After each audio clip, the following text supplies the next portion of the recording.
નમસ્કાર બધાને. ચેપ્ટર 5ની કહાની આપણે આગળ વધારતા આજે આપણે અલગ અલગ પ્રકારના પદાર્થો, ચુંબકીય પદાર્થો, ડાયામેગ્નેટિક, પેરામેગ્નેટિક અને ફેરોમેગ્નેટિક પદાર્થો અને એની ચુંબકીય બાહ્ય ચુંબકીય ક્ષેત્રમાં શું અસર થાય છે એની આપણે ચર્ચા કરીશું. અને છેલ્લે અતિ મહત્વનો ટોપિક હિસ્ટ્રીસિસ લૂપની આપણે ચર્ચા કરીને ચેપ્ટરને પૂરું કરીશું. બરાબર છે? તો ચલો સમજીએ ડાયામેગ્નેટિક પદાર્થો. હવે અહીંયા જે થિયરી છે એ ઓલરેડી તમારી એનસીઆરટીમાં આપેલી છે. મેં જસ્ટ અહીંયા જેટલું કામનું છે એટલું લીધું છે. બરાબર છે? ચલો સમજીએ આપણે. અને છેલ્લે હા, બીજી વાત મહત્વની એ કે હું આની પીડીએફ આપી દઈશ તમને. જોડે જોડે એક લખેલી થિયરી પણ આપી દઈશ. બરાબર? કે જે ચોપડી એક બુકની થિયરી છે એ પણ તમને આપી દઈશ. તો તમે જે પીડીએફ છે આની એ કોમેન્ટ સેક્શનમાંથી ડાઉનલોડ કરીને વ્યવસ્થિત વાંચી લેવી. હું અહીંયા જેટલું કામનું છે એટલું તમને સમજાવું છું. બાકી તો આ પાર્ટ તમારે બેઠો ગુજરાત બોર્ડમાં ભણવાનો છે. બરાબર? તો ફટાફટ આપણે આગળ વધીએ. ડાયામેગ્નેટિક પદાર્થો. તો કેવા પદાર્થો ડાયામેગ્નેટિક કહેવાય? મેં તમને પહેલાં કીધું હતું, ડાયામેગ્નેટિક એટલે એવા પદાર્થો કે જે ચુંબક બનવાને લાયક જ નથી. ટૂંકમાં ચુંબક બનવાના ચાન્સ બહુ ઓછા છે. એવા પદાર્થોને ડાયામેગ્નેટિક કહેવાય. અત્યારે એટલું યાદ રાખો. થાય શું? આપણને ખબર છે કે ભાઈ ઇલેક્ટ્રોન છે એ ન્યુક્લિયસની આજુબાજુ ઘૂમતા હોય છે. એના કારણે એક કક્ષીય પ્રવાહ ઉત્પન્ન થાય. અને આ ઉપરાંત ઇલેક્ટ્રોનને પોતાની સ્પિન પણ હોય છે. આ પહેલાંના જેવી વાત છે કે પૃથ્વી છે એ સૂર્યની આસપાસ ભ્રમણ કરે છે અને પૃથ્વીને પોતાની પણ ધરીની આસપાસ ધરી ભ્રમણ કરે છે. તો આ જ પ્રમાણે ઇલેક્ટ્રોન છે એ ન્યુક્લિયસની આસપાસ ફરે છે. જોડે જોડે એ પોતાની સ્પિન પોતાની કંઈક સ્પિન પણ ધરાવે છે. બરાબર છે? તો આ આપણે જોયેલું છે કે કોઈ વિદ્યુતભાર છે, ક્યુ વિદ્યુતભાર એ કોઈ ન્યુક્લિયસની આસપાસ ફરતો હોય, અથવા કોઈ વિદ્યુતભાર ક્યુ છે એ કોઈ વી જેટલા વેગથી ગતિ કરતો હોય વર્તુળાકાર ગતિ, તો એની ખુદની ચૂડામો ઉત્પન્ન થાય છે. મેં તમને સૂત્ર પણ સાબિત કરાવેલ, તમને યાદ હોવું જોઈએ. તો આ પ્રમાણે ઇલેક્ટ્રોનની પોતાની પણ ચૂડામો હોય. હવે યાદ રાખો, ચૂડામો હોવું એટલે ચુંબક હોવું. બરાબર? તમને ખબર છે ચૂડામો ઉત્પન્ન થઈ ચુંબક કે ડાયપોલ મોમેન્ટ, મતલબ કે ચુંબક જેવું બિહેવિયર કરશે અને કંઈક ચુંબકત્વ ધરાવતો હશે, એન ધ્રુવ અને એસ ધ્રુવ જેવું બિહેવિયર કરશે. તો આ જે ડાયામેગ્નેટિક પદાર્થો છે એમાં શું થાય કે જે એક અણુ છે, અણુમાં ઘણા બધા ઇલેક્ટ્રોન છે. બરાબર છે? આ બધા જો એમાં શું થાય, એક એક ઇલેક્ટ્રોન પાસે પોતાનો ચૂડામો હોય. દરેક ઇલેક્ટ્રોન પાસે પોતાનો ચૂડામો હશે. અને આપણે ખબર છે ચુંબકીય ડાયપોલ મોમેન્ટ એક સદિશ રાશિ છે. તો ડાયામેગ્નેટિક પદાર્થોનું બિહેવિયર કંઈક એવું હોય છે, એનું કંઈક બંધારણ એ ટાઈપનું છે કે એક અણુ લઈએ, એક અણુમાં ઘણા બધા ઇલેક્ટ્રોન હોય છે. આ બધા ઇલેક્ટ્રોનની પરિણામી ચૂડામો ઝીરો થાય. ડાયામેગ્નેટિક પદાર્થો એટલે એવા પદાર્થો કે એમાં ઇલેક્ટ્રોન પાસે તો ચૂડામો છે, પણ આ જે બધા ઇલેક્ટ્રોન ભેગા થઈને જે અણુ અથવા પરમાણુ બનશે, એ અણુ અથવા પરમાણુમાં એક અણુ અથવા પરમાણુની પરિણામી ચૂડામો શૂન્ય છે. પહેલા આપણે જશું ઇલેક્ટ્રોનમાંથી જશું અણુ પરમાણુમાંથી જશું અણુ પરમાણુના સમૂહમાં. આવા સમૂહો ભેગા થઈને શું બનાવે? પદાર્થ બનાવે. આ પ્રમાણે આપણે જોવાનું છે. ફરીથી કહી દઉં છું, એકદમ બેઝિક. પહેલા લેશું ઇલેક્ટ્રોન ચૂડામો. આવા ઘણા બધા ઇલેક્ટ્રોન ભેગા થઈને શું બનાવે? અણુ બનાવે. આવા ઘણા બધા અણુઓ ભેગા થઈને અણુઓનો સમૂહ બનાવે. ટૂંકમાં એક રીજન બનાવે, જેને તમે ડોમેન કહી શકો. ડોમેન. બરાબર છે? આવા ડોમેન ભેગા થઈને બનાવે પદાર્થ. તો ડાયામેગ્નેટિક પદાર્થોમાં ઇલેક્ટ્રોન પાસે તો ચૂડામો છે, પણ આવા ઘણા બધા ઇલેક્ટ્રોન ભેગા થઈને જે અણુ બનાવે છે એ અણુની ચૂડામો શૂન્ય હોય. વિચારો, એક અણુ છે એની ચૂડામો 0 છે. તો આવા ઘણા બધા અણુઓ ભેગા થઈ એની ચૂડામો કેટલી હોય? 0 જ હોય. અને આવા ઘણા બધા અણુઓના સમૂહો ભેગા થાય શું બનાવે? પદાર્થ. તો પદાર્થની પણ ચૂડામો શૂન્ય હોય. તો તમને થોડોક આઈડિયા આવી ગયો ડાયામેગ્નેટિક પદાર્થો કેવા પદાર્થો કે જેમાં ઇલેક્ટ્રોન પાસે તો ચૂડામો હશે. ઇલેક્ટ્રોન પાસે ઓલવેઝ ચૂડામો હોય, કારણ કે ઇલેક્ટ્રોન ભ્રમણ કરે છે, ન્યુક્લિયસની આસપાસ ઓલવેઝ ભ્રમણ કરે છે, તો પદાર્થનું અસ્તિત્વ છે.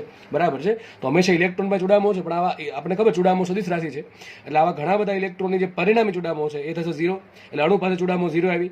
આવા અણુઓ ભેગા થઈને સમૂહ બનાવશે, અણુઓનો સમૂહ, એની પાસે પણ ચૂડામો 0 જ આવશે. અને આવા સમૂહો ભેગા થઈને શું બનાવે? પદાર્થ બનાવે. તો પદાર્થની પણ ચૂડામો શૂન્ય હશે. હવે આના એક્ઝામ્પલ તમારે યાદ રાખવાના છે ભાઈ. ક્યારેક તમને ગુજકેટમાં ક્યારેક પૂછી નાખે. બરાબર છે? તો એક્ઝામ્પલ શું છે? અથવા ક્યારેક ભાઈ જીનીટીમાં પણ ક્યારેક હવે આ ટાઈપના ક્વેશ્ચન આવવાના ચાન્સીસ છે. બરાબર છે? બાકી આ ચેપ્ટરમાંથી પૂછવું હોય તો દાખલા પૂછશે વધારે જીમાં, નીટમાં, જે તમને આગળના પાર્ટમાં કરાવેલા છે. પણ ક્યારેક આપણે કશું છોડવાનું નથી થતું, એટલે તમારા એક્ઝામ્પલ પણ યાદ રાખી લેવા. ડાયામેગ્નેટિક પદાર્થો, આવા ટૂંકમાં આ ટાઈપનો બિહેવિયર કયા પદાર્થોમાં હોય? આ ટાઈપના પદાર્થના જે બિહેવિયર હશે એને કહેવાય ડાયામેગ્નેટિક પદાર્થો. એના એક્ઝામ્પલ તમારે યાદ રાખવાનું છે. સોનું છે, ચાંદી, તાંબુ, સિલિકોન, પાણી, બિસ્મથ, આ બધા પ્રકારના પદાર્થો છે કે જે ડાયામેગ્નેટિક પદાર્થો છે. આપણે લાસ્ટ લેક્ચરમાં જોયું હતું કે ડાયામેગ્નેટિક પદાર્થો માટે કાયમ કેવું હોય? ઋણ હોય. કયું હોય? કાયમ ઋણ હોય. તો આ બધી તમારે ચર્ચા મગજમાં રાખવાની છે, જસ્ટ સમજવાની છે. બરાબર છે? હવે એક કામ કરશું તો આપણે ડાયામેગ્નેટિક પદાર્થોનો થોડોક બેઝિક આઈડિયા આવી ગયો કે એમાં ચૂડામો પરિણામી શું કામ 0 થાય છે? અણુનું ચૂડામો 0 હોય છે, અણુના સમૂહની 0 હોય છે, એટલે પદાર્થની 0 હશે. એના એક્ઝામ્પલ જોયા આપણે. અને એના માટે કાયમ કેવું હોય? ઋણ હોય. હવે એનું કાયમ ઋણ હોય એના કારણે થશે શું? જેવો માનો કે પદાર્થ છે, આ શું છે? મારી પાસે એક ડાયામેગ્નેટિક પદાર્થ છે. માનો કે એક તાંબાનો ટુકડો છે. જો સમજી લો, એક તાંબાનો ટુકડો છે. આ તાંબાના ટુકડાને આપણે મૂકો બાહ્ય ચુંબકીય ક્ષેત્ર બીમાં. શેમાં મૂકો? બાહ્ય ચુંબકીય ક્ષેત્ર બીમાં. આપણે આવું જોયેલું છે લાસ્ટ લેક્ચરમાં કે ભાઈ કોઈ સોલેનોઇડ છે, એ સોલેનોઇડની અંદરના ભાગમાં કોઈ આપણે વસ્તુ મૂકી દેવામાં આવે તો એ વસ્તુ મેગ્નેટાઇઝ થશે. તો અહીંયા આ તાંબાનો ટુકડો અથવા સિમ્પલ આપણો જે ડાયામેગ્નેટિક પદાર્થ છે એ પણ શું થશે? મેગ્નેટાઇઝ થશે. હવે આ મેગ્નેટાઇઝ એ પ્રમાણે થશે, એનું કાયમ કેવું છે? ઋણ. યાદ રાખજો, કાયમ ઋણ હોવાના કારણે એમાં જે ચૂડામો ઉત્પન્ન થશે એ એવી રીતે ઉત્પન્ન થશે હંમેશા કે જે બાહ્ય ચુંબકીય ક્ષેત્ર છે એની વિરુદ્ધ દિશામાં ચૂડામો આવે. બહુ મહત્વની લાઈન બોલું છું, મગજમાં ઉતારી દેજો કે જ્યારે ડાયામેગ્નેટિક પદાર્થને બાહ્ય ચુંબકીય ક્ષેત્રમાં મૂકવામાં આવે ત્યારે એ થોડોક મેગ્નેટાઇઝ થશે. હવે મેગ્નેટાઇઝ થાય એટલે મતલબ શું થાય? ચૂડામો ઉત્પન્ન થાય. પણ આજે ચૂડામો ઉત્પન્ન થાય એ હંમેશા કેવી હશે? એ હંમેશા એવી હશે કે જેથી બાહ્ય ચુંબકીય ક્ષેત્રનો વિરોધ કરે. ટૂંકમાં બાહ્ય ચુંબકીય ક્ષેત્રની વિરુદ્ધ દિશામાં ચૂડામો ઉત્પન્ન થાય. એનું કારણ શું? એનું કારણ છે કાયમ ઋણ હોવાના કારણે મેગ્નેટાઇઝેશન બાહ્ય ચુંબકીય ક્ષેત્રની વિરુદ્ધ દિશામાં મળે. એનું મેઇન કારણ છે આ કાયમ ઋણ છે. અને એનો ટૂંકમાં ઇન્ટરનલ બિહેવિયર એવો છે કે જેના કારણે આવું થાય છે. હવે આપણે બાહ્ય ચુંબક અત્યારે મેં આ દિશામાં લીધું છે, તો આ ડાયામેગ્નેટિક પદાર્થમાં ક્યાં ઉત્પન્ન થશે? આમ ઉત્પન્ન થશે ને. લખી નાખું ડાયામેગ્નેટિક પદાર્થ. ડાયામેગ્નેટિક પદાર્થ માં કંઈક થશે તો ચૂડામો હશે આ દિશામાં. બી આ દિશામાં છે તો એની વિરુદ્ધ એટલે આ દિશામાં થશે. હવે ચૂડામો કઈ દિશામાં? યાદ કરો, એસ થી એન તરફ. તો અહીંયા આવશે એસ ધ્રુવ, અહીંયા આવશે એન ધ્રુવ. બરાબર? તો મગજમાં રાખજો આ પ્રમાણે હશે. ચૂડામો ક્યાં હશે? ચૂડામો હશે એસ થી એન, એટલે હશે એમ આ બાજુ હશે. યાદ રાખજો. સદિશ એમ જે દિશામાં, યાદ કરો, સદિશ એમ જે દિશામાં છે એની વિરુદ્ધ દિશામાં શું હોય? સોરી, એ દિશામાં શું હોય? મેગ્નેટાઇઝેશન. બરાબર ને? યા તમને યાદ હશે મેગ્નેટાઇઝેશન બરાબર ચૂડામો ભાંગ્યા કદ. તો જે દિશામાં ચૂડામો એની વિરુદ્ધ એ દિશામાં મેગ્નેટાઇઝેશન. હવે કાયમ ઋણ હોવાના કારણે બીની વિરુદ્ધ દિશામાં શું હોય? ચૂડામો હશે. ચૂડામોની દિશામાં શું હશે? મેગ્નેટાઇઝેશન. તો મતલબ એમ કહી શકાય કે ડાયામેગ્નેટિક પદાર્થનું બાહ્ય ચુંબકીય ક્ષેત્રમાં મેગ્નેટાઇઝેશન કઈ દિશામાં થશે? બાહ્ય ચુંબકીય ક્ષેત્રની વિરુદ્ધ દિશામાં થશે. મગજમાં રાખવું લખ્યું જ છે તેને. તેને એટલે ડાયામેગ્નેટિક પદાર્થને બાહ્ય ચુંબકીય ક્ષેત્રમાં મૂકતા બાહ્ય ચુંબકીય ક્ષેત્રની વિરુદ્ધ દિશામાં તેમાં ચુંબકીય ડાયપોલ મોમેન્ટ પ્રેરિત થાય છે. ઓકે, હવે આ માનો કે આ નિયમિત ચુંબકીય તરફ છે. નિયમિત એટલે શું થાય? જેટલું બળ આ ધ્રુવ પર લાગશે એટલું જ બળ આના પર લાગશે. યાદ કરો, સૂત્ર યાદ કરો, ધ્રુવ પર લાગતું બળ. ચલો ભૂલાઈ ગયું તો તમને આ તો યાદ હશે ને, ચેપ્ટર નંબર 1, F બરાબર QE. F બરાબર શું આવશે? Q નું સ્થાન કોણ લેશે? Q નું સ્થાન લેશે જ્યાં ત્યાં વિદ્યુત ભાર થાય એને ધ્રુવમાન P, અને E ની જગ્યાએ શું આવશે? B આવશે, PB. તો બળ કેટલું લાગે? F બરાબર PB. કેટલું બળ લાગે? F બરાબર PB. હવે આનું ધ્રુવમાન આપણે ખબર છે પ્લસ P હોય, આનું ધ્રુવમાન હોય માઇનસ P હોય. આના પર બળ ક્યાં લાગે? ચુંબકીય ક્ષેત્રની દિશામાં. S ધ્રુવ પર બળ લાગે ચુંબકીય ક્ષેત્રની વિરુદ્ધ દિશામાં. પણ બેને ધ્રુવમાન કેવા? સરખા. અને માનો કે ચુંબકીય ક્ષેત્ર કેવું છે? નિયમિત છે. કેવું છે? નિયમિત. અહીંયા કહી શકીએ કે જ્યારે ડાયામેગ્નેટિક પદાર્થને નિયમિત ચુંબકીય ક્ષેત્રમાં મૂકવામાં આવે તો પરિણામી બળ કેટલું આવશે? 0 આવશે. કારણ શું? જેટલું N ધ્રુવ પર બળ લાગે PB એટલું જ તે S ધ્રુવ પર બળ લાગે વિરુદ્ધ દિશામાં PB. બરાબર ને? બે કેવા સરખા. પરંતુ સર જ્યારે આપણે ડાયામેગ્નેટિક પદાર્થને અનિયમિત ચુંબકીય ક્ષેત્રમાં મૂકીએ તો સર શું થાય? તો થશે એવું સેમ વસ્તુ. ચુંબકીય ક્ષેત્ર આવ્યું તો પહેલી વાત તો શું? પહેલી વાત તો એ કે જે દિશામાં ચુંબકીય ક્ષેત્ર છે એની વિરુદ્ધ દિશામાં તમારે ચૂડામો ઉત્પન્ન થશે. તો ચુંબકીય ક્ષેત્ર માનો કે આ દિશામાં છે, એની વિરુદ્ધ દિશા એટલે આમ થઈને તો અહીંયા શું આવશે? ચૂડામો ટૂંકમાં આ દિશામાં હશે. તો અહીંયા આવશે S ધ્રુવ, અહીંયા આવશે N ધ્રુવ. ચૂડામો આ રીતે ઉત્પન્ન થશે. ચૂડામો આવી ગયા આ રીતે. આપણે ચૂડામોનું કોઈ કામ નથી અહીંયા. મારે કામ એ છે બળ કેટલું લાગે. તો અહીંયા પરિણામી બળ કેટલું હતું? અહીં લખી દઉં છું. પરિણામી નિયમિત ચુંબક ક્ષેત્ર હશે તો પરિણામી બળ 0 હશે. કેટલું હશે પરિણામી બળ? લખી દઉં છું. પરિણામી બળ 0. નિયમિત B તો પરિણામી બળ આવશે 0. કારણ કે જેટલું N ધ્રુવ પર એટલું S ધ્રુવ પર વિરુદ્ધ દિશામાં. એટલે પણ સર અહીંયા તો B છે અલગ અલગ. જો તમને ખબર છે ચુંબકીય ક્ષેત્ર રેખા ભેગી થાય છે. ટૂંકમાં આ સ્થળ પાસે B પ્રબળ છે, આ સ્થળ પાસે B કેવું? નબળું છે. લખું છું નબળું. કોણ? ચુંબકીય. આ કેવું છે? પ્રબળ. અહીંયા કેવું છે? નિયમિત. બધી જગ્યાએ સરખું. જેટલું અહીંયા એટલું દરેક જગ્યાએ ટૂંકમાં સરખું છે. અહીંયા કેવું છે? મને કે ટુકડો છે એને મેં શું કર્યું? મેં એને મૂક્યો અનિયમિત ચુંબકીય ક્ષેત્રમાં. અનિયમિત એટલે કોઈક ભાગમાં નબળું હશે, કોઈ ભાગમાં પ્રબળ હશે. તો આ પ્રમાણે ગોઠવતા આપણને દેખાય છે આકૃતિ પરથી કે ચૂડામો છે B ની વિરુદ્ધ દિશામાં ઉત્પન્ન થશે. હમણાં આપણે જોયું તો S ધ્રુવ ઉત્પન્ન થશે અહીંયા, N ધ્રુવ ઉત્પન્ન થાય અહીંયા. ઓકે, એટલે ખબર પડી ગઈ. હવે તમે જોઈ શકો છો S ધ્રુવ છે ને એ પ્રબળ બીમાં આવેલો છે અને N ધ્રુવ છે એ નબળા બીમાં આવેલો છે. N ધ્રુવ પર કેટલું બળ લાગે? N ધ્રુવ પર બળ લાગશે P × B. આ દિશામાં બળ લાગશે. આ થઈ ગયું બળ PB. PB1 કહું છું. PB1 બરાબર છે. PB1 બળ લાગશે FN આ બાજુ, અને S ધ્રુવ પર બળ લાગશે વિરુદ્ધ દિશામાં. જે દિશામાં B છે એની વિરુદ્ધ દિશામાં બળ લાગે. તમને ખબર હોવી જોઈએ કારણ કે આપણે ભણેલા છીએ. અહીંયા લાગશે FS. કેટલું લાગશે? P × B2. કેટલું આવશે FS બરાબર? P × B2. જો અહીંયા પ્લસ P છે તો અહીંયા માઇનસ P છે. માઇનસ P નથી લખો. માઇનસ P ક્યાં કરે? ડાયરેક્શન શોધવા માટે. હવે આપણને ખબર છે કે B1 B2 કેમ લખ્યા? કારણ કે અનિયમિત ચુંબકીય ક્ષેત્ર છે. ધારો કે અહીંયા એન ધ્રુવ જે છે એ જગ્યા પર ચુંબકીય ક્ષેત્ર B1 છે, અહીંયા ચુંબકીય ક્ષેત્ર B2 છે, તો અહીંયા બળ લાગશે PB1, અહીંયા બળ લાગે PB2. તો આપણે જોઈ શકીએ છીએ અનિયમિતમાં શું થશે, બે ધ્રુવો પર અલગ અલગ બળ લાગે. એ દેખાય છે આપણને કે એસ ધ્રુવ છે એ પ્રબળ ચુંબકીય ક્ષેત્રમાં આવેલો હોવાથી FS મોટું હશે ને FN નાનું હશે. હવે FS લઈ જાય આમ, FN લઈ જાય આમ, તો પરિણામી બળ ક્યાં હશે? પરિણામી બળ આવશે આ બાજુ. તો પરિણામી બળ આવી ગયું એ રીતે આ તરફ. તો એ કઈ દિશામાં આવ્યું? ચુંબકીય ક્ષેત્રની વિરુદ્ધ દિશામાં આવ્યું. ટૂંકમાં પ્રબળથી નબળા તરફ, પ્રબળથી નબળા તરફ. તો મગજમાં રાખજો મોસ્ટ ટાઈમ બી સવાલ કે જ્યારે ડાયામેગ્નેટિક પદાર્થને અનિયમિત ચુંબકીય ક્ષેત્રમાં મૂકવામાં આવે ત્યારે તે શું કરે? ગતિ કરે. હા, ગતિ કરશે. ગતિ ક્યાં કરશે? પ્રબળ ચુંબકીય ક્ષેત્રથી નબળા ચુંબકીય ક્ષેત્ર તરફ. આ બધી એની સાબિતી છે, બરાબર? તમને સમજવા આવવી જરૂરી છે, પણ સમજ ના આવે તો આ તો યાદ રહેવું જોશે, મગજમાં ઉતારવું જ પડશે. મેં તમને કારણ આપ્યા છે. કારણ સમજવા માટે તમને થોડુંક બેકગ્રાઉન્ડ ખબર હોવી જોઈએ, જે આગળ સમજાવેલું છે. આગળના લેક્ચર ક્લિયર હશે તો આમાં સમજતા કંઈ વાર લાગશે નહીં કે આના પર કેટલું બળ લાગે, આના પર કેટલું બળ લાગે, કઈ દિશામાં બળ લાગે. તમને ચેપ્ટર નંબર 1 માં શીખવાડ્યું હતું એ પ્રમાણે ચેપ્ટર નંબર 5 માં જોવાનું છે કે પ્લસ વિદ્યુતભાર પર બળ ક્યાં લાગે? વિદ્યુત ક્ષેત્રની દિશામાં. અને માઇનસ વિદ્યુતભાર પર બળ ક્યાં લાગે? વિદ્યુત ક્ષેત્રની વિરુદ્ધ દિશામાં. એ જ રીતે અહીંયા જોવાનું છે, પ્લસ P પર અથવા N ધ્રુવ પર બળ લાગે ચુંબકીય ક્ષેત્રની દિશામાં, અને S ધ્રુવ અથવા માઇનસ P પર બળ લાગે ચુંબકીય ક્ષેત્રની વિરુદ્ધ દિશામાં. અને ચુંબકીય ક્ષેત્ર અહીંયા કેમ એસ આવ્યો? કારણ શું છે એનું કે અહીંયા ચુંબકીય ક્ષેત્રની વિરુદ્ધ દિશામાં શું થાય? ચુંબકીય ક્ષેત્રની વિરુદ્ધ દિશામાં ચુંબકીય ડાયપોલ મોમેન્ટ હોય. કોના માટે? ડાયામેગ્નેટિક પદાર્થ માટે. એટલે N ધ્રુવ અહીંયા આવશે, S ધ્રુવ અહીંયા આવશે, ચૂડામાં આ રીતે આવશે. વિદ્યુત ક્ષેત્ર આ બાજુ, સોરી ચુંબકીય ક્ષેત્ર આ બાજુ, તો પેલું ચૂડામાં આવશે આ બાજુ. ઓકે, આના પર S પર બળ લાગશે FS, N પર બળ લાગશે FN, FN લાગશે B ની દિશામાં, FS લાગશે B ની વિરુદ્ધ દિશામાં. FN નાનું છે, FS મોટું છે. કારણ શું? B2 મોટું, B1 નાનું. બેને ધ્રુવમાન દરખા છે. એટલે મતલબ કે થશે એવું સાબિત કે ભાઈ આ જે ડાયામેગ્નેટિક પદાર્થ છે એને જ્યારે અનિયમિત ચુંબકીય ક્ષેત્રમાં મૂકું ત્યારે તે પ્રબળ ચુંબકીય ક્ષેત્રથી નબળા તરફ ગતિ કરે. ઓકે, અને નિયમિતમાં મૂકો તો પરિણામી બળ 0 થશે. શું થાય? પરિણામી બળ 0. બરાબર છે? ઓકે, ચલો આપણે તો ડાયામેગ્નેટિક પદાર્થ અહીંયા પૂરા કર્યા છે.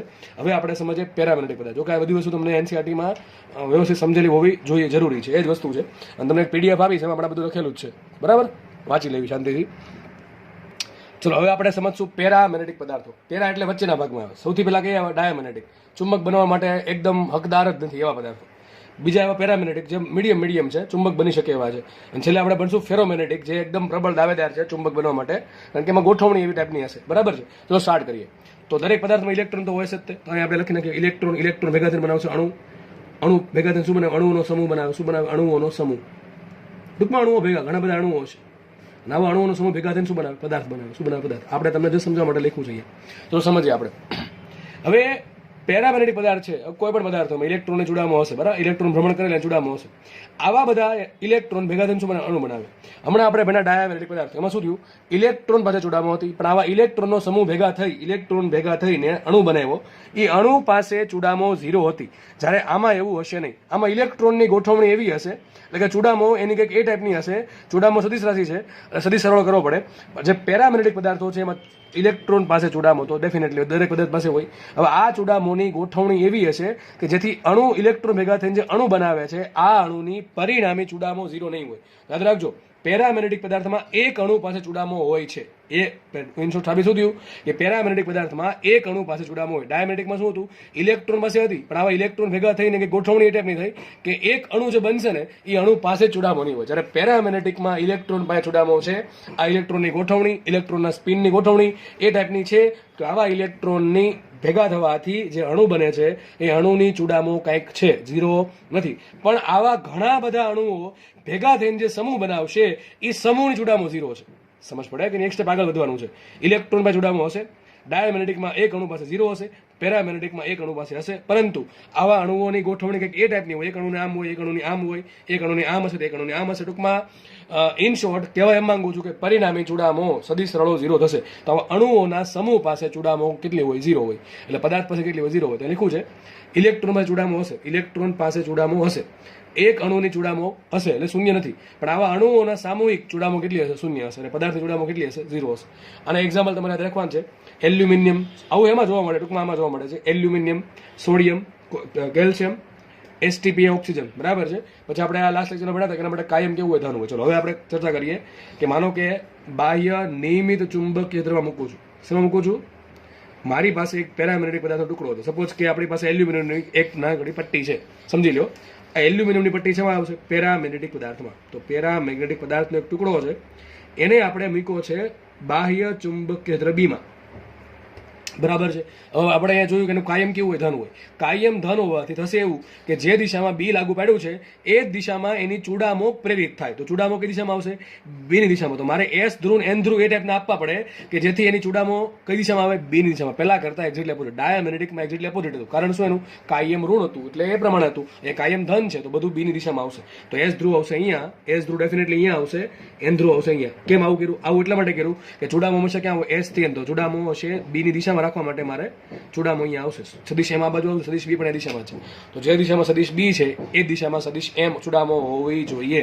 તો લખું છું, બાહ્ય નિયમિત ચુંબકીય ક્ષેત્રમાં મૂકતા બાહ્ય ચુંબકીય ક્ષેત્રની દિશામાં ચુંબકીય ડાયપોલ મોમેન્ટ એમ પ્રેરિત થાય છે. ટૂંકમાં એનો એસ ધ્રુવ અહીંયા આવશે, એન ધ્રુવ અહીંયા આવશે, એસ થી આ પ્રમાણે આવશે. તો જે દિશામાં બી છે એ દિશામાં ચૂડામો એમ છે. આ પ્રકારનો પદાર્થ હશે પેરામેગ્નેટિક. એનું કારણ શું આમ થવાનું? કાયમ ધન હોવાના કારણે. શું છે? કાયમ ધન છે એટલે આવું થયું. ઓકે, ચલો. તો સર આ તો વાત કરીએ આપણે નિયમિત ચુંબકીય ક્ષેત્રની. નિયમિત ચુંબકીય ક્ષેત્ર એટલે પરિણામી બળ કેટલું હોય? નિયમિત બી હશે, નિયમિત બી માટે પરિણામી બળ કેટલું હશે? 0 હશે. કેમ બળ 0? એસ ધ્રુવ પર બળ લાગશે પીબી. કઈ દિશામાં? આ દિશામાં લાગશે. એન ધ્રુવ પર બળ લાગશે બીની દિશામાં એટલે કે આ દિશામાં લાગશે. અહીં કેટલું બળ લાગે? પીબી. અહીં કેટલું બળ લાગે? પીબી. આના માટે પણ પ્લસ, આના માટે બી, આના માટે પી. બે માટે પી કેવા હરખા છે? હા, ભલે માઇનસ પી છે, પ્લસ પી છે, પણ માઇનસ નો યુઝ આપણે કર્યો દિશા શોધવા માટે. તો આનું ધ્રુવમાન પી, આનું ધ્રુવમાન પી. જેટલું ચુંબક અહીંયા છે એટલું અહીંયા છે. કારણ શું? નિયમિત છે એટલે. બે જગ્યાએ પી હરખા, બે જગ્યાએ બી હરખા. તો પીબી નો ગુણાકાર બે જગ્યાએ હરખો એટલે પરિણામી બળ 0. પણ હવે સર વાત કરીએ આપણે એ કે માનો કે પેરામેગ્નેટિક પદાર્થનો ટુકડો, મતલબ કે ધારો કે એલ્યુમિનિયમનો એક ટુકડો છે. આ ટુકડાને હું બીમાં તો મૂકું છું, પણ બી કેવું છે? અનિયમિત બી કેવું છે? કેવું છે? બી અનિયમિત બી છે. ટૂંકમાં દરેક જગ્યાએ બીની વેલ્યુ કેવી છે? અલગ અલગ છે. માનો કે આ પ્રમાણે બી છે કે ભાઈ આ જગ્યાએ બી ચુંબકીય રેખા આ પ્રમાણે ફેલાયેલી છે અને આ બાજુ જાઓ નજીક નજીક આવે. માનો કે થોડુંક દોરો ભૂલ છે, આ પ્રમાણે આવશે નજીક નજીક. બરાબર છે? આ પ્રમાણે નજીક નજીક આ ટૂંકમાં નજીક થાય છે. અને જે નજીક હોય ને બી કેવું હોય? પ્રબળ હોય. જે ખુલ્લી હોય ને કેવું હશે? નબળું હશે. ટૂંકમાં માનો કે ચુંબકીય આ પ્રમાણે છે. હવે આમાં આપણે હમણાં જોયું કે પેરામેગ્નેટિક તમે બીમાં મૂકો એટલે એમાં શું થાય? ચૂડામો પ્રેરિત થાય. ચૂડામો કેવી પ્રેરિત થાય? બીની દિશામાં. ટૂંકમાં બીની દિશામાં આવશે એ પ્રમાણે આવશે. ધારો કે અહીંયા એવું એસ ધ્રુવ, અહીંયા એવું એન ધ્રુવ, તો ચૂડામો હશે આ દિશામાં. ઓકે, ચૂડામો આ દિશામાં આવી. ઓકે, આપણે વાત કરું છું બળનું. કેટલું બળ લાગશે એસ ધ્રુવ પર? એસ ધ્રુવ પર બળ ક્યાં લાગે? જે દિશામાં ચુંબક ક્ષેત્ર છે એની વિરુદ્ધ દિશામાં ટૂંકમાં બળ લાગશે આ બાજુ. આ બાજુ બળ લાગશે. એ દોર્યું છે મેં. એફએસ લાગશે આ બાજુ અને એફએન લાગશે આ બાજુ. આ હશે એફએન બળ, આ હશે એફએસ બળ. એફએસ કેટલું હશે? લખી દઉં છું ઉપર. એફએસ લખી દઉં છું, પી ઇન્ટુ ધારો કે બી1 છે. અહીંયા એફએન છે ધારો કે પી ઇન્ટુ બી2. જો બેના ધ્રુવાંત તો જ છે, પ્લસ પી, સોરી માઇનસ પી પ્લસ પી, પણ બે અહીં ધારો કે ચુંબકીય બી કેટલું છે? બી1 છે. અહીં કેટલું છે? બી2 છે. કેમ હું કહી શકું? અરે ભાઈ અનિયમિત છે. અનિયમિત તો મતલબ એમ થાય કે દિશા દરેક જગ્યાએ અલગ અલગ છે, વેલ્યુ પણ અલગ અલગ છે. એટલા માટે અનિયમિત છે એટલે આવું થશે. તો અહીંયા પીબી1 લાગ્યું, અહીંયા પીબી2 લાગ્યું. આપણને દેખાય છે કે એસ ધ્રુવ છે હવે નબળા ચુંબક ક્ષેત્રમાં છે એટલે બી1 નબળું છે, બી1 નાનું હશે. અને એન ધ્રુવ છે એ પ્રબળ ચુંબક ક્ષેત્રમાં છે એટલે બી2 મોટું છે, બી1 નાનું છે. મતલબ તો એમ થયો કે એફએસ છે એ નાનું છે અને એફએન કેવું છે? મોટું છે. એફએસ કેવું છે? નાનું છે, કારણ કે બી1 નાનું છે અને એફએન કેવું છે? મોટું છે. મતલબ શું થયો? એક બળ લગાડે, એફએસ એના આમ કે છે, એફએન આમ કે છે, પણ એફએન મોટું છે. પદાર્થ ક્યાં જાય? પરિણામી બળ હશે આ બાજુ. પરિણામી બળ હશે કઈ દિશામાં? જુઓ, ચુંબકીય ક્ષેત્રની દિશામાં. ક્યાં હશે? ચુંબકીય ક્ષેત્રની દિશામાં. મતલબ શું થયો કે આ મતલબ આ સવાલ પૂછાય તમને કે જ્યારે તમે પેરામેગ્નેટિક પદાર્થના ટુકડાને જ્યારે અનિયમિત ચુંબકીય ક્ષેત્રમાં મૂકો ત્યારે શું થાય? તે નબળા ચુંબકીય ક્ષેત્રથી પ્રબળ ચુંબકીય ક્ષેત્ર તરફ ગતિ કરે. મતલબ પહેલા કરતા ઊંધું. પહેલા એટલે કયો? ડાયામેગ્નેટિક કરતા તદ્દન ઊંધું આવે. કારણ કે ડાયામેગ્નેટિક માટે કાયમ કેવું હતું? ઋણ હતું. અહીં કેવું છે? ધન. અહીંયા ચૂડામો ક્યાં આવશે? બીની દિશામાં. ત્યાં શું હતું? બીની વિરુદ્ધ દિશામાં. એટલા માટે ત્યાં એસ ધ્રુવ અહીંયા હતો, એન ધ્રુવ અહીંયા હતો. એસ ધ્રુવ ક્યાં હતો? પ્રબળમાં. એન ધ્રુવ ક્યાં હતો? નબળામાં. અહીંયા શું છે? એન ધ્રુવ પ્રબળમાં છે અને એસ ધ્રુવ સોરી એન ધ્રુવ પ્રબળમાં છે અને એસ ધ્રુવ નબળામાં છે. એટલે એસ ધ્રુવ પર ઓછું બળ લાગે, એન ધ્રુવ પર વધારે બળ લાગે એટલે બળ ટુકડો ક્યાં જશે? ટુકડો જશે નબળા ચુંબક ક્ષેત્રથી પ્રબળ તરફ. પણ ભાઈ આમાં કેવું હોય? આજે બળ લાગે ને ભાઈ એ બહુ ઓછું હોય. બળ કેવું હોય? ઓછું હોય. એટલે કદાચ લાગે ગતિ થાય નહીં. ગતિ ક્યારે થશે? માનો કે ઘર્ષણવાળી સપાટી છે તો ભાઈ ઘર્ષણ બળનો સામનો કરે એફએસ મેક્સિમમનું એટલું બળ આ બાજુ લાગે તો પછી ગતિ દેખાય. બાકી ગતિ ઘણી વખત દેખાય નહીં. કારણ કે શું થાય? આ બળ બધા નાના હોય અને બળ મોટા કરવા માટે પ્રબળ ચુંબકીય ક્ષેત્ર હોવું જોઈએ તો બળ દેખાય, બાકી દેખાય પણ નહીં. તો તમારે ટૂંકમાં યાદ રાખવાનું છે કે ક્યાંથી ક્યાં ગતિ થાય. તો શું આવશે? પેરામેગ્નેટિકમાં ગતિ થાય નબળાથી પ્રબળ. ક્યાંથી થાય? નબળાથી પ્રબળ. હવે લખ્યું છે કે ભાઈ નબળાથી પ્રબળ તરફ ગતિ થશે. હવે આમાં થાય એવું કે ભાઈ જે માનો કે આપણે ટુકડાને મૂકીએ છીએ અહીંયા તો ચૂડામો છે ક્યાં છે? બિન દિશામાં છે. તો એ શું કરે ખબર છે? જે બાહ્ય ચુંબકીય રેખા છે ને એ પેલા શું કહેવાય? પેરામેગ્નેટિક પદાર્થના ટુકડાની અંદરથી પસાર થશે. ટૂંકમાં કેવું કરશે? મેગ્નેટાઇઝ કરે. શું કરે? મેગ્નેટાઇઝ કરે. અને પેલા ડાયામેગ્નેટિકમાં શું થાય? ડાયામેગ્નેટિકમાં દોરું ચલો. ડાયામેગ્નેટિકમાં થશે આવું. ડાયામેગ્નેટિક શું કરે ખબર છે? આપણે ખબર જોયું છે કે ચૂડામો ક્યાં છે? વિરુદ્ધ દિશામાં. ટૂંકમાં બીનો વિરોધ કરશે તો માનો કે ચુંબકીય પેલા આ રીતે હતું, બરાબર, બધું આ રીતે હતું. જેવો ટુકડો મોકલે થશે આવું, ટૂંકમાં દૂર ભગાવે. શું કરે? દૂર ભગાવે. કોણ? ડાયામેગ્નેટિક પદાર્થનો ટુકડો. એટલે મેં ડાયાગ્રામ આ પ્રમાણે દોર્યો છે. ઓકે, યાદ રાખવાનું છે કે ભાઈ જે ડાયામેગ્નેટિક પદાર્થ છે ને એ ચુંબક ક્ષેત્રનો વિરોધ કરે, ટૂંકમાં દૂર ભગાવશે અને અંદર નહીં પ્રવેશવા દે. અને પેલો જે પદાર્થ છે કયો? પેરામેગ્નેટિક. એ શું કરશે? ચુંબક ક્ષેત્રને શું કહેવાય? પેલો સપોર્ટ કરે, એટલે ઘણું બધું ચુંબક ક્ષેત્ર એની અંદરથી પસાર થશે. ટૂંકમાં એ મેગ્નેટાઇઝ થશે. શું થશે? મેગ્નેટાઇઝ થશે. ટૂંકમાં એ ચુંબક બનવાનો હકદાર છે એવું કહી શકાય. બરાબર. તો આ તમારે થોડીક માહિતી યાદ રાખવી છે. એટલે મુદ્દા લખ્યા છે. ટૂંકમાં ઇન શોર્ટ મુદ્દા તમને યાદ હોવા જોવા ફરજિયાત છે. બરાબર. ક્યાંથી ક્યાં ગતિ કરે તો આ બધી વસ્તુ પૂછાય છે ભાઈ. જીવા નીટમાં પૂછાયેલી છે આ બધી વસ્તુ.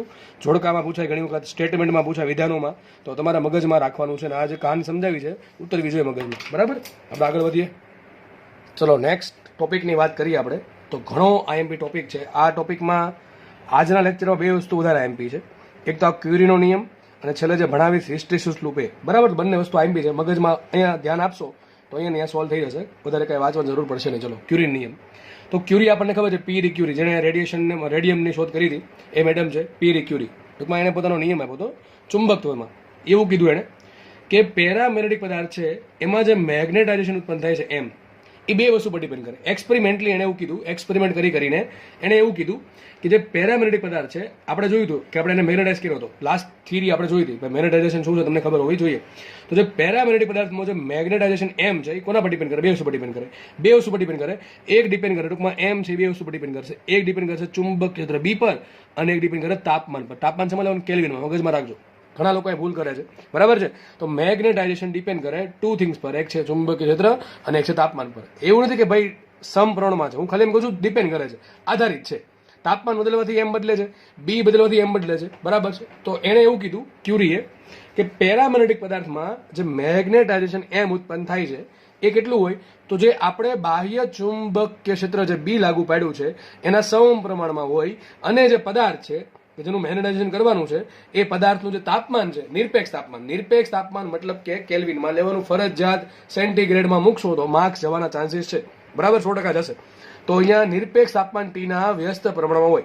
ઇન શોર્ટ કહેવા શું માંગે છે? Capital M proportional to B by T. શું થાય? Capital M proportional to B by T. બસ આટલું આવડી ગયું તો ક્યુરી નિયમ વાત થઈ ગઈ પૂરી. ભાઈ બહુ એમપી નિયમ છે. દાખલા પૂછશે તમને. તમને કેમ કહે કે ભાઈ બી છે પેલા B1 આપ્યું, ટૂંકમાં તમને B1 આપ્યું, T1 આપ્યું અને મેગ્નેટાઇઝેશન M1 છે એમ કહી દીધું. ટૂંકમાં ત્રણેયની વેલ્યુ આપી ભાઈ, એક એક વેલ્યુ આપી દીધી. પછી શું કહેશે તમને કે ચુંબક ક્ષેત્ર આટલું કરી નાખ્યું, તાપમાન આટલું કરી નાખ્યું, તો હવે મેગ્નેટાઇઝેશન કેટલું થાય? બરાબર ને? ટૂંકમાં તમને શું આપ્યું? M1 આપ્યું, B1 આપ્યું, T1 આપ્યું, B2 આપ્યું, T2 આપ્યું, M2 બીજું. તો આવડે કે ના આવડે? ઘણી વખત ત્રણ વસ્તુ છે તો ત્રણ વસ્તુમાંથી કોઈ પણ ના બે વેલ્યુ આપી લેશે. આની બે વેલ્યુ આપી, આની બે વેલ્યુ આપી, તાપમાન પૂછી નાખે કે બીજું તાપમાન કેટલું હશે. ખબર પડે કે ન પડે તમને? ટૂંકમાં 6 વેલ્યુ થાય કુલ. કેટલી વેલ્યુ થાય? 6 કેવી રીતે? M1, B1, T1, M2, B2, T2. Normal 3 તો તમને આપી જશે ભાઈ. પહેલા એક પદાર્થ છે એના માટે બી આટલું લાગુ પડ્યું, તાપમાન આટલું છે, ત્યારે મેગ્નેટાઇઝેશન આટલું, M1 જેટલું છે. હવે એનું તાપમાન આટલું કરી નાખવામાં આવે ત્યારે મેગ્નેટાઇઝેશન જેટલું થાય તો બી કેટલું હશે. ટૂંકમાં તમને આ 3 વેલ્યુ આપી હશે. આ 3માંથી કોઈ પણ 2 વેલ્યુ આપી ને ત્રીજી વેલ્યુ પૂછી હોય. દાખલા આવડે કે ન આવડે? સૂત્ર કયું? M proportional to B by T. M proportional to B by T ભૂલવાનું નથી. તાપમાન લેવાનું છે કેલ્વિનમાં. એક કામ કરીએ, આપણે નિયમને આગળ વધારીએ. તો અહીંયા જે મેગ્નેટાઇઝેશન M છે એ પ્રપોર્શનલ ટુ આવશે B બાય T. હવે પ્રપોર્શનાલિટી કાઢીને આપણે મૂકીએ ઇક્વલ ટુ, તો કે કોન્સ્ટન્ટ આવે કે ના આવે? તો લખું સૂત્ર M બરાબર CB બાય T. જે C શું છે? ક્યુરીનો અચળાંક છે. અને ઘણી વખત પૂછે પ્રશ્ન તમને આવો, તો ઘણાને ન આવડે કે ક્યુરીના અચળાંકનો એકમ જણાવો. જો કે પૂછ્યું નથી ક્યારે આવું, પણ ભવિષ્યમાં પૂછાય તો તમને આવડી જવો જોઈએ. M બરાબર CB બાય T. M શું છે? મેગ્નેટાઇઝેશન. એકમ શું એનો? એમ્પિયર પર મીટર. ખબર હોવી જોઈએ ભાઈ. C ને આપણે કરતા બનાવશું. B શું છે? ટેસ્લા. ભાઈ તાપમાનના ટેસ્લા છો. ટેસ્લા શું છે? It is tesla. અને તાપમાનનો એકમ થાય કેલ્વિન, નિરપેક્ષ છે એટલે. તો શું આવશે C નો એકમ? એમ્પિયર કેલ્વિન પર મીટર ટેસ્લા. તો મગજમાં રાખજો, કોઈ નહીં આવડે, તમને આવડશે.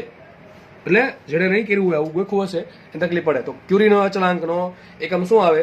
એમ્પિયર કેલ્વિન છેદમાં મીટર ઇન્ટુ ટેસ્લા. ટેસ્લાને તમારે જો કે ફેરવવું પડે ન્યૂટનમાં, તો તમે આગળનું કામ તમારું આપ્યું જોઈએ. MLT શું આવશે એનું?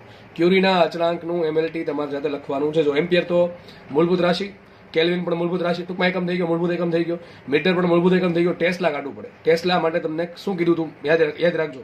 ટેસ્લાને તમને યાદ ન હોય ને તો આમાં જવાનું. F બરાબર Q into V cross B. આમે જઈ શકો છો. અથવા ચેપ્ટર 4માં ઘણા બધા બળના સૂત્રો આપેલા છે. બરાબર છે. તો તમે આ પણ વાપરી શકો. F બરાબર IL ક્રોસ B. તો આ થઈ ગયું ન્યૂટન, આ થઈ ગયું એમ્પિયર મીટર ને ટેસ્લા, તો શું આવે ન્યૂટન પર એમ્પિયર મીટર. એસો મૂકો ન્યૂટન પર એમ્પિયર મીટર જશે ઉપર, કરી શકો સાથે ટ્રાય, બરાબર. કેબિલિટી શું એનો એક્ઝેક્ટ એકમ શું આવે, બરાબર. ટૂંકમાં તમારે એકમ છે ને એનો ન્યૂટનમાં લાવવાનો છે, અને પછી એકમ લાવવાનું છે ન્યૂટન ને પછી કરી નાખવાનું છે કિલોગ્રામ મીટર સેકન્ડ કરવા. ટૂંકમાં છેલ્લો એકમ લાવવાનું છે મૂળભૂત એકમ એનો એક્ઝેક્ટલી. આટલું તમે કામ જાતે કરજો, એના પરથી બનાવજો એમએલટી. તો ક્યુરીનો અચળાંક કોણ છે? સી છે. સૂત્ર શું આવી ગયું? એમ બરાબર સીબી બાય ટી, બરાબર છે. મોટા ભાગના દાખલા પૂછે, મેં તમને કીધું આપણે આ ટાઈપના દાખલા હોય છે ભાઈ, પૂછાય છે ભૂતકાળમાં દાખલા પૂછાયેલ છે આવા ઇઝી દાખલા, ખબર નથી હોતી લોકોને કે આ ક્યાં આવે છે. ક્યુરીન નિયમ ક્યાં આવે? ચેપ્ટર નંબર 5 માં ચુંબકત્વમાં આવશે, M proportional to B by T. Okay, તો એ લખું એમ બરાબર સીબી બાય ટી. હવે આપણને ખબર છે, આપણે ભેડા હતા કે મેગ્નેટાઇઝેશન જે એમ છે ને એની વ્યાખ્યા શું હતી કે પદાર્થમાં જે ચૂડામો ઉત્પન્ન થઈ, પ્રેરિત ચૂડામો ભાગ્યા કદ, યાદ છે ને? તો કેપિટલ એમ બરાબર શું આવે? મેગ્નેટાઇઝેશન બરાબર શું આવે? ચૂડામો ભાગ્યા કદ. તો એક કામ કરો મને કહો, ચૂડામો બરાબર શું આવે? મેગ્નેટાઇઝેશન ગુણ્યા કદ. પણ જુઓ કદ તો કેવું હોય, એક વખત પદાર્થ નક્કી કરી નાખો કદ થઈ જાય કેવું ઓછું, તો લખાય આમ, શું લખાય? M proportional to small M. Capital M મતલબ કે મેગ્નેટાઇઝેશન ઇઝ પ્રપોર્શનલ ટુ આવશે ચૂડામો M. Magnetization M is proportional to ચૂડામો એમ. તો મતલબ કે આ જે સૂત્ર છે કેપિટલ એમ, એની જગ્યાએ હું સ્મોલ એમ પણ લખી શકું. સૂત્ર મને આવું મળી ગયું, તમારે આ મગજમાં રાખવાનું છે. જો આપણે આ એક્સ્ટ્રા છે, ક્યુરીન નિયમ એ પતી ગયો, ક્યુરી આવું નથી કીધું કે આવું બધું થાય છે, આપણે ભણ્યા છીએ પાછળ, એટલે આપણે કહી શકીએ. ટૂંકમાં દાખલા આવા પૂછશે તમને, બરાબર છે. તો સાબિત શું થયું? સાબિત એવું થઈ ગયું કે મેગ્નેટાઇઝેશન એમ પ્રપોર્શનલ ટુ પ્રેરિત ચૂડામો small M proportional to B by T. શું આવશે? Proportional to B by T. Exact સૂત્ર શું આવે? સ્મોલ એમ નું. વિચારો, સ્મોલ એમ બરાબર, વિચારો કેપિટલ એમ બરાબર શું લખાય? M by V. શું લખાય? વી. તો વી ક્યાં જશે? આ બાજુ, તો લખાશે સીબી વી બાય ટી. લખવું હોય તો આવું લખી શકાય, પણ આવું કામ નથી, કારણ કે દાખલા પૂછતા નથી. પૂછે તમારે શું કરવાનું? પહેલા મેગ્નેટાઇઝેશન શોધી નાખવાનું, અથવા મેગ્નેટાઇઝેશન એમની જગ્યાએ શું કરવાનું? એમ બાય વી ગોખવું પડે નહીં. તો સ્મોલ એમ બરાબર સીબી વી બાય ટુ. હવે સી કેવો? અચળાંક, એટલે અચળ થઈ ગયો, વી અચળ, તો લખાઈશું M proportional to B by T. In short તમારે યાદ રાખવાનું છે capital M proportional to small M proportional to B by T. કોઈ પણ જરૂર પડે એ તમને ઘણી વખત આવું આપે, કેપિટલ એમ વન ને સ્મોલ એમ વન નો આપે, સોરી કેપિટલ એમ વન ને કેપિટલ એમ ટુ નો આપે, સ્મોલ એમ વન આપે ને સ્મોલ એમ ટુ આપે. ટૂંકમાં તમને મેગ્નેટાઇઝેશન ન પૂછે, શું પૂછે? ચૂડામો પૂછે. તો આપણે આમાં આવી જવાનું, સૂત્ર તો આ જ આવશે, M proportional to B by T અથવા small M proportional to B by T. મગજમાં રાખવું, આઈએમપી પેજ છે ભાઈ, હકીકત કહું છું આઈએમપી પેજ છે, લખ્યું જ છે આઈએમપી, ને કાંઈ આવું કાંઈ ખાસ છે નહીં. આવડશે કે નહીં આવડે? બધાને આવડવું જોઈએ, ફરજિયાત આમાં માર્ક જવા જોઈએ નહીં, કોઈ હિસાબે ના જવા જોઈએ, બરાબર. ઇઝી ચેપ્ટર છે. ઓકે, તો આપણે આગળ વધીએ. હવે ક્યુરીન નિયમને થોડોક આગળ વધારીએ. તો આપણે હમણાં ભણ્યા કેપિટલ એમ બરાબર સીબી અપોન ટી, અને કેપિટલ એમ બરાબર શું લખાય? એમ બાય વી. ચૂડામો ભાગ્યા કદ, તો ચૂડામો બરાબર લખાશે સી વી બી અપોન ટી. હમણાં સમજાવું એ જ વસ્તુ છે. આપણે આને આગળ વધારવાનું છે. કેપિટલ એમ બરાબર સીબી બાય ટી આપણે ભણ્યા. હવે આપણે એવું ભણેલા છીએ કે કેપિટલ એમ બરાબર સીબી બાય ટી. આમાં જે બી છે ને, બી શું છે? બાહ્ય ચુંબકીય. શું છે? બાહ્ય, જે લાગુ પડ્યું છે ને એ છે. આપણે ભણી ગયા હતા લાસ્ટ લેક્ચરમાં કે ભાઈ બી બરાબર શું આવે? બી બરાબર આવશે મ્યુ 0 ઇન્ટુ એચ, સોરી શું છે? બી બરાબર મ્યુ 0 ઇન્ટુ એચ. તો આપણે કામ કરીએ, બી બરાબર મૂકી દઈએ મ્યુ 0 ઇન્ટુ એચ. તો આવી ગયું mu 0 into H by T. હવે એચ ક્યાં જવું? છેદમાં જવું, તો આવશે કેપિટલ એમ છેદમાં capital H is equal to C mu 0 by T. C કેવા અચળ? મ્યુ 0 કેવા અચળ? ટી શું છે? તાપમાન. પણ સાહેબ એમ બાય એચ ને કહેવાય કાયમ. તમને યાદ હશે એમ બરાબર કાયમ ઇન્ટુ એચ લખાય. શું લખાય? એમ બરાબર કાયમ ઇન્ટુ એચ. તો એમ બાય એચ બરાબર શું લખાય? કાયમ. તો અહીં શું લખી શકું? કાયમ લખી શકું. તો સૂત્ર આવી ગયું કાયમ બરાબર સી મ્યુ 0 અપોન ટી. શું આવે? C mu 0 upon T. તો આના પરથી ખબર શું પડી આપણને? ખબર એવી પડી, નીચે લખું દઉં છું, એને કામની વસ્તુ છે કે કાયમ is proportional two 1 upon T. આ પણ કામની વસ્તુ છે. શું લખાય? કાયમ proportional two 1 upon T. C કેવા અચળ? મ્યુ 0 કેવા અચળ? તો વધુ શું? ટી. પણ ટી શું છે? નિરપેક્ષ તાપમાન. હજી કહું છું, નિરપેક્ષ તાપમાન છે. તમને પ્રશ્ન પૂછે કે ભાઈ આટલા તાપમાને કાયમ આટલું છે, તો આટલા તાપમાને કાયમ કેટલું હશે? તો તમને કાયમ શોધતા આવડવું જોશે. બસ સિમ્પલ વસ્તુ છે કે ભાઈ 1 બાય કાયમ 1 છેદમાં કાયમ 2 બરાબર શું આવશે? T2 બાય T1 આવશે. T2 બાય T1 ની કિંમત, T2 ની કિંમત મૂક્યું કેલ્વિનમાં, T1 ની કિંમત મૂક્યું કેલ્વિનમાં. હવે તમને ખબર છે કે કાયમ બરાબર શું લખાય? કાયમ બરાબર લખાય મ્યુ આર માઇનસ 1. યાદ છે ને? મ્યુ આર બરાબર કાયમ પ્લસ 1, તો કાયમ બરાબર મ્યુ આર માઇનસ 1. તો મ્યુ આર માઇનસ 1 બરાબર શું આવશે? C mu 0 by T. તો 1 ઘણી વખત આ બાજુ લાવો તો શું આવશે? મ્યુ આર બરાબર C mu 0 by T plus 1. આ સૂત્ર તમને એમસીક્યુમાં પૂછે કે ભાઈ જે સાપેક્ષ પરમિટિવિટી છે, સોરી સાપેક્ષ પરમિબિલિટી મ્યુ આર, એનો તાપમાન સંબંધ શું છે? તો તાપમાન સંબંધ એ ટાઈપનો આવશે. શું આવશે? મ્યુ આર બરાબર C mu 0 upon T plus 1. અને કાયમનો સંબંધ શું આવે? C mu 0 by T. એમાં યાદ રાખજો ખાસ, આ કાયમ પ્રપોર્શનલ ટુ શું આવશે? 1 અપોન ટી. શું આવશે? 1 અપોન ટી. ઓકે, ચલો, તો આપણે આટલી આઈડિયા આવી ગયો છે. હવે આ થિયરી થાય છે પ્યુરી. ટૂંકમાં ક્યુરીનો નિયમ અહીંયા થઈ ગયો પૂરો. થોડા આગળ વધીએ.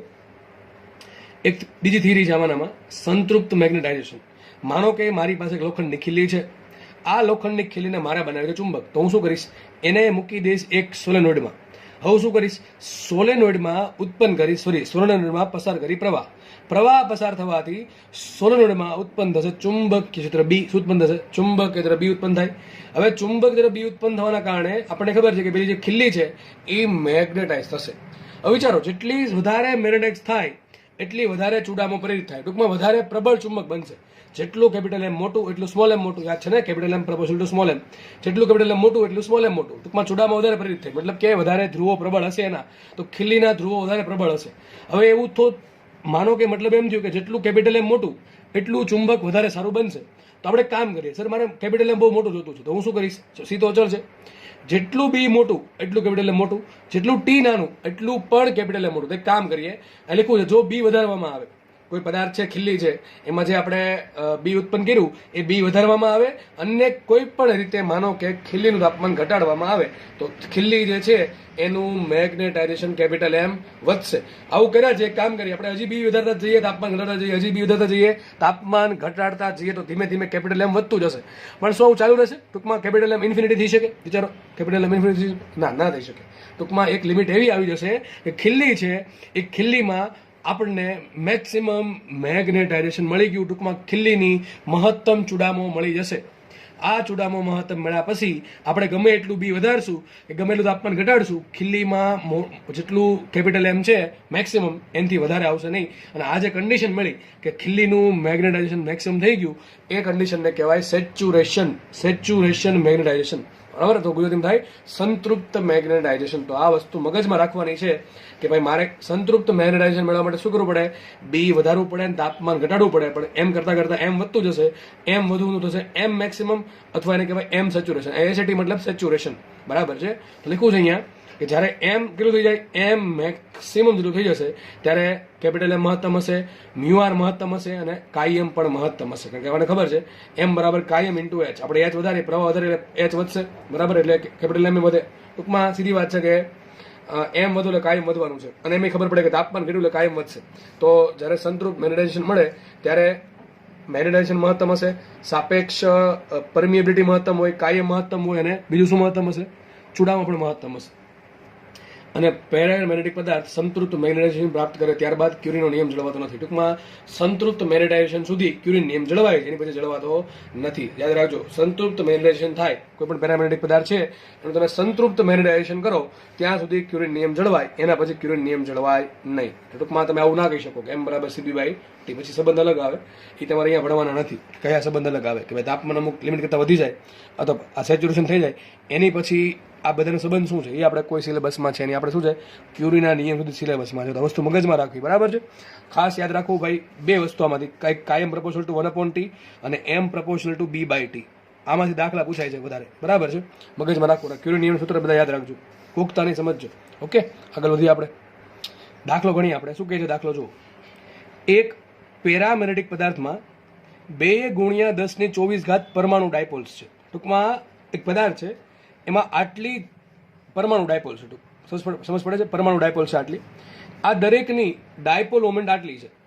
તમે શું કહે છે રકમ તમને એમ કે એક પદાર્થ છે, પેરામેગ્નેટિક પદાર્થ, એ પદાર્થમાં આટલા પરમાણુ ડાયપોલ છે. એક પરમાણુની ડાયપોલ મોમેન્ટ કેટલી? આટલી. તો મને એમ વિચાર કરીને કે પદાર્થની કુલ ડાયપોલ મોમેન્ટ કેટલી આવશે? ચલો શોધીએ આપણે. પદાર્થની કુલ ડાયપોલ મોમેન્ટ, ટૂંકમાં પદાર્થમાં વધુમાં વધુ આટલી ડાયપોલ મોમેન્ટ હોય એટલે આને કહીશું આપણે સેચ્યુરેશન, સંતૃપ્ત ડાયપોલ મોમેન્ટ, સંતૃપ્ત ચુંબકીય ડાયપોલ મોમેન્ટ. ટૂંકમાં મેક્સિમમ આટલી છે. તો એમ મેક્સિમમ કેટલી આવશે? અથવા એમ આમ પણ લખી શકો, એમ સેચ્યુરેશન. ટૂંકમાં ભાઈ સંતૃપ્ત કેટલી ભાઈ? સંતૃપ્ત કેટલી બેનો ગુણાકાર. તમને શું કહે છે? આટલા પરમાણુ ડાયપોલ છે. એક પરમાણુ ડાયપોલ ચુડામાં આટલી, બધાની કેટલી? બેનો ગુણાકાર. તો શું આવશે અહીંયા? બેનો ગુણાકાર કરો. 2 × 10⁻24 આટલી કુલ પરમાણુ ડાયપોલ છે, ગુણ્યા શું કરશું? આટલી ચુડામો છે દરેકની, 3 × 10⁻23. ડાયપોલ મોમેન્ટ એકમ લખો છો એમ્પિયર પર મીટર સ્ક્વેર. બરાબર છે? તો કેટલી આવશે? 3 × 6 × 10⁻1 એટલે કેટલી થાય? 60 ને. તો માટે કુલ ચુડામો આવશે, કુલ ચુડામો, જો ચંદ્રુપ ચુડામો એમ મેક્સિમમ કેટલી આવશે? 60 આવશે. કેટલી આવશે? 60. બરાબર? કેટલી આવવાના એકમ શું? એમ્પિયર પર મીટર સ્ક્વેર. ઓકે, આ થઈ ગઈ પદાર્થની ટૂંકમાં ભાઈ પદાર્થ એકદમ સંતૃપ્ત અવસ્થા પ્રાપ્ત કરે ને, હમણાં આપણે સમજાવ્યું સંતૃપ્ત અવસ્થા કોને કહેવાય. પદાર્થ જ્યારે સંપૂર્ણ મેગ્નેટાઇઝ થશે, ટૂંકમાં મેક્સિમમ બની શકતો એટલો કેટલો મેગ્નેટાઇઝ થશે એટલો આપેલ પદાર્થ સોરી આપેલો જે પેરામેગ્નેટિક પદાર્થ છે એ વધુમાં વધુ આટલો સંતૃપ્ત થઈ શકે. ટૂંકમાં એની વધુમાં વધુ ચુડામો કેટલી આવી શકે? 60. દરેક પરમાણુ ડાયપોલ્સની ચુડામો એક જ દિશામાં જ્યારે ગોઠવાઈ જાય ત્યારે બધાને આ હકીકત સરવાળો થયો છે. 2 × 10⁻24 વખત આપણે 3 × 10⁻23 સરવાળો કર્યો, બરાબર છે. આવું ક્યારે થાય? દરેક એક પરમાણુની આમ હોય, એક પરમાણુ આમ હોય, એક પરમાણુ આમ હોય, એક પરમાણુ આમ, એટલે પરિણામી શું થાય? 0 થાય. બની શકે પરિણામી 0 હોય. પણ જ્યારે આપણે એને બાહ્ય ચુંબકીય ક્ષેત્રમાં મૂકીએ અને એ પ્રમાણે ગોઠવીએ કે બધી એક દિશામાં ગોઠવાઈ ગઈ, ટૂંકમાં બધી આમ જ ગોઠવાઈ જાય આ રીતે એક જ ડાયરેક્શનમાં, તો શું થાય? બધાનો સરવાળો. અને એ જ કર્યું આપણે. ટૂંકમાં ત્યારે શું થાય? સંતૃપ્ત થાય. ટૂંકમાં સંતૃપ્ત અવસ્થામાં શું થાય? દરેક પરમાણુની પરમાણુ ડાયપોલ્સ એક દિશામાં ગોઠવાય એટલે કુલ કેટલી આવે? આટલી આવે. ટૂંકમાં પદાર્થમાં વધુમાં વધુ આટલી ચુડામો ઉત્પન્ન થઈ શકે. એટલા માટે શબ્દ શું આવ્યો? કુલ, અથવા એટલે શબ્દ આવ્યો સેચ્યુરેશન. હવે આપણે રકમ વાંચીએ. રકમ આપણે વાંચી દીધી. આપણે હજી ખાલી એક જ લીટી સમજા છીએ. આ પેજમાં બીજા પેજમાં દાખલો ગણું છું. તમને શું કહે દાખલો? છું તમે દાખલો એમ કહે છે, ટૂંકમાં પહેલા લીટીમાં શું કહે છે કે આટલા પરમાણુ ડાયપોલ છે અને આટલી એક એકની આટલી છે, તો કુલ કેટલી? 60 હોઈ શકે. વધુમાં વધુ 60 હોઈ શકે. ક્યારે? સંદર્ભ અવસ્થામાં. અને સંદર્ભ અવસ્થામાં થાય શું? દરેક પરમાણુની ડાયપોલ મોમેન્ટ અથવા ચુડામો એક દિશામાં ગોઠવાયેલી હશે એટલે એને સંતૃપ્ત કીધું. હવે થાય એવું શું કહે છે રકમ તમને શું કહે છે? આ પદાર્થને 5 કેલ્વિન તાપમાને 1.5 ટેસ્લાના ચુંબકીય ક્ષેત્રમાં મૂકતા તેમાં 20% સંતૃપ્ત અવસ્થા મળે છે. આ ડાયપોલ મોમેન્ટ કેટલી છે? તો પેલો કેસ 1 છે. શું કીધું? તાપમાન કેટલું આપ્યું? T1 આપ્યા છે આપણને 5 કેલ્વિન. ઓકે, 5 મિનિટ તાપમાન આપ્યું. B1 આપ્યું મને ચુંબક ક્ષેત્ર B1 કેટલું આપ્યું? 1.5 ટેસ્લા. 1.5 ટેસ્લા આપ્યું. તો ખબર એમ પડી આપણને કે આ કેસ આવું કરવાથી ટૂંકમાં આપણે એક પદાર્થ છે એનું તાપમાન આપણે 5 કેલ્વિન રાખ્યું અને એનું ચુંબક ક્ષેત્ર કેટલું બહારથી આપ્યું? 1.5 ટેસ્લાનું. આ પદાર્થનું તો થયું એવું એમાં કે એમાં જે ચુડામો ઉત્પન્ન કરી હતી 20% સંતૃપ્ત અવસ્થાની. ટૂંકમાં સંતૃપ્ત અવસ્થામાં જે મળતી હતી એની 20% તો મને અહીં કેટલી મળે છે? અહીં ચુડામો કેટલી છે? 20% સેચ્યુરેશનના. આ તમને શું કંઈ ખબર છે? આ તમને એમ કહે છે કે આ પદાર્થનું તમે તાપમાન આટલું કરો, એનું બી આટલું કરો, તો એ પદાર્થમાં જે ચુડામો મળે કેટલી છે? એ ચુડામો તમને મળશે 20% સંતૃપ્ત અવસ્થાની. ટૂંકમાં સંતૃપ્ત અવસ્થામાં જે ચુડામો મળે છે એની 20% ચુડામો તમને અહીંયા મળે. હવે વિચારો સેચ્યુરેશનમાં કેટલી મળે? 60. કેટલી મળે? 60. તો 60 ના 20% શું થાય? તમને આવડવા જોઈએ. 20% ટકા કાઢવા માટે શું કરો? 16 ભાંગો 60 ભાંગા 5 કેટલી મળે? 12 એમ્પિયર પર મીટર સ્ક્વેર. શું મળે? 12 એમ્પિયર પર મીટર સ્ક્વેર. આ કહી દીધું આપણે M1. શું કહી દીધું? M1. ખબર પડે કે ન પડે? સમજ પડવી જોઈએ ભાઈ. વધુ કેટલી મળે? 60 મળે છે. આ બેનો ગુણાકારથી આટલી ડાયપોલ મોમેન્ટ છે, આટલી ડાયપોલ મોમેન્ટ છે, આટલા કુલ ડાયપોલ બેનો ગુણાકાર, તો સેચ્યુરેશન વધુ કેટલી મળે? 60 મળે. 60 થી વધારે કઈ રીતે મળશે નહીં. 60 મળે શું થાય? બધી ડાયપોલ મોમેન્ટ એક દિશામાં ગોઠવાય. હવે આપણને કેસ આપ્યો છે કે તાપમાન આપણે આટલું કરીએ, ચુંબક આટલું કરીએ ત્યારે આપણે ચુડામો કેટલી મળે છે? સંતૃપ્ત અવસ્થામાં જે મળે છે એની 20% મળે. ટૂંકમાં આટલી મળશે. એક ક્વેશ્ચન આન્સર સોલ્વ થઈ ગયો. બીજો ક્વેશ્ચન સોલ્વ કરીએ. કેસ 2. ચલો, દાખલો બહુ ઇઝી છે, ધ્યાનથી સમજશો ને તો ગોખશો ને તો કઈ ખબર નહીં પડે. કેસ 2 શું કહે છે? જો આ પદાર્થનું તાપમાન, જો તાપમાન પહેલા કેટલું હતું? 5 કેલ્વિન. હવે તાપમાન કર્યું 10 કેલ્વિન. ટૂંકમાં T2 આપ્યું મને. તાપમાન કરી નાખ્યું 10 કેલ્વિન અને ચુંબક ક્ષેત્ર કેટલું કરી નાખ્યું? પહેલા હતું 1.5 ટેસ્લાનું. કેટલું કરી નાખ્યું? 4.5. ટૂંકમાં B2 આવશે. B2 બરાબર આવશે 4.5 કેલ્વિન. કેટલું આવશે? 4.5 ટેસ્લા. આટલું કરી નાખ્યું. તો ના ચુંબક મૂકવામાં આવે તો તેની ચુડામો શોધો. ટૂંકમાં હવે ડાયપોલ મોમેન્ટ કેટલી મળે? ટૂંકમાં મારે શોધવાનું છે M2. વિચાર કરો. M2 આવ્યું. M2 કઈ રીતે મળશે ભાઈ? વિચારો. પહેલા તાપમાન 5 કેલ્વિન હતું, બી હતું 1.5, તો ચુડામો મળી મને 12. હવે ક્વેશ્ચન એમ છે, આનું તાપમાન કરી નાખ્યું 10 કેલ્વિન, બી કરી નાખ્યું 4.5, તો M2 કેટલા થાય? કઈ યાદ આવે? શું કરવું જોઈએ? શું આવે? એક નોંધ યાદ આવે. નોંધ જો લખી છે મેં તમારા માટે, નોંધ લખી છે. તમને રકમમાં નોંધ નહીં આપે, યાદ રાખજો. નોંધ બહુ મોસ્ટ ટાઈમ છે. રકમમાં જ્યારે તાપમાનની વાત હોય, ચુંબકીય ક્ષેત્રની વાત હોય, ચુંબકીય ડાયપોલ મોમેન્ટની વાત હોય અથવા મેગ્નેટાઇઝેશન કેપિટલ M ની વાત હોય તો ક્યુરીનો નિયમનો ઉપયોગ કરવો મોસ્ટ આઈએમપી વસ્તુ છે. હજી કહું છું, દાખલામાં જ્યારે તાપમાનની વાત હોય, દાખલામાં જ્યારે ચુંબકીય ક્ષેત્રની વાત હોય, તો પછી અને ત્રીજી કોની વાત હશે? કાં તો ડાયપોલ મોમેન્ટની વાત હશે, કાં તો મેગ્નેટાઇઝેશન કેપિટલ M ની વાત હશે, કાં તો સ્મોલ m ની વાત હોય, કાં તો કેપિટલ M ની વાત હોય. બરાબર છે? આ ત્રણેયની વાત હોય. એક જ ભાઈને એક જ બેનને યાદ કરવાના, ક્યુરી મેડમને. કોને યાદ કરવાના? ક્યુરી મેડમને. શું કીધું ક્યુરી મેડમ? વિચારો, તમને તાપમાન આપ્યું, યાદ કરો. કોનો દાખલો થઈ ગયો? દાખલાનો થઈ ગયો. તમને T1 ખબર છે, B1 ખબર છે, ને હવે આપણને M1 પણ ખબર છે. M1 ખબર છે ને? 20%. 20% કોના? સેચ્યુરેશનના. 60 ના 20% શું આવશે? 12 65. બરાબર ને? તો 12 આવશે. ઓકે, તો ત્રણેય ખબર છે. હવે મને બીજું શું ખબર? T2 ખબર છે, મને B2 ખબર છે. તો M2 મળે કે ના મળે? સર આરામથી મળે. હમણાં એક સંબંધ આપ્યો હતો. શું સંબંધ આપ્યો હતો? Capital M proportional to small m proportional to B/T. અહીંયા મારે કામ કરવું આનું છે, મારે આનું કામ તો એનું લઈ લેશે. લખાઈશું આના પરથી, લખાશે આના પરથી M1 બાય M2 લખું છું ને, આપણે M2 શોધવાનું છે. M2 બાય M1 બરાબર ઊંધું અહીં સામસામું છે એટલે B2 by B1, B2 by B1 અને વ્યસ્ત છે એટલે ઊંધું થઈ જશે T1 બાય T2. આટલી ખબર પડે કે ન પડે? માટે લખાય M2 બાય M1 બરાબર, ચલો B2 કેટલા છે? B2 છે B2 4.5, 4.5. B1 કેટલા છે? B1 છે 1.5, અહીંયા આવશે 1.5. T1 તાપમાન છે કેટલું? 5 કેલ્વિન, 5 કેલ્વિનના છેદમાં T1 છે 10 કેલ્વિન. ઓકે 10.